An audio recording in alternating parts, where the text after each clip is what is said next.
Most interesting thing in tech, an extraordinary encyclical from Pope Leo about artificial intelligence. It should be read from beginning to end. It's quite long, it's quite detailed, but it is beautiful and I think quite important. Pope starts with two stories from the Bible, which are then woven throughout the whole essay. First is the story of the Tower of Babel. After the floods, humanity decides to try to build a unified tower up to the heavens. It's a symbol of achievement, but God and the values are not taken into account. Eventually everybody scatters, speaks different languages. It is a story about hubris. The second story is from the book of Nehemiah, and it's about rebuilding the walls of Jerusalem. This is what the Pope writes. Nehemiah comes back. He did not impose solutions from above. He convened the families, assigned each of them a section of the wall to rebuild, listened to their concerns, coordinated their efforts, and addressed any opposition. It's a story about community, about people being involved, about things being built together, about shared ownership. And so that's kind of the metaphor that the Pope takes throughout this document. It's a little bit like, one of my favorite ideas in AI is Audrey Tong's idea of a vertical race, which is the big AI companies going to infinity, eternal life, trillions of dollars. And there's a horizontal race in which a group of builders are trying to build values, civic organizations, universities, people trying to build values into the AI. The metaphor that the Pope chooses throughout this document is a little bit like that. The vertical race is problematic.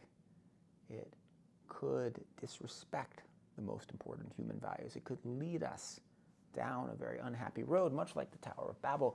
Where's the horizontal race? People working together. Well, that's where justice and good can be found. The document continues. It describes the risks of artificial intelligence, of environmental risk, of labor exploitation, and very importantly, and this is the point where I was maybe most struck, Pope writes, in personal use, three aspects in particular deserve careful consideration: the ease with which results are obtained, the impression of objectivity, and the simulation of human communication.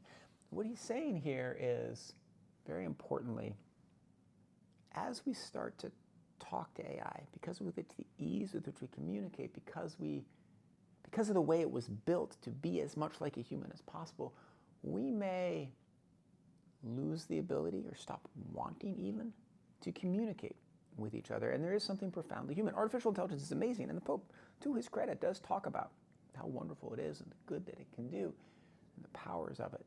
But he points out that you shouldn't mistake artificial intelligence for human intelligence. They are different things. AI can imitate human intelligence. It can far exceed human intelligence in all kinds of ways, but they are different things. And as they blur, well, that's where you run into trouble. So he ends up with almost a legislative agenda where it kind of seems like he's pushing like an EU regulatory reform system. He wants to disarm the big AI companies, wants very strict restrictions on autonomous weapons, which is also something that Pope Francis wrote about. He wants power to be spread. He wants people to be able to control their data.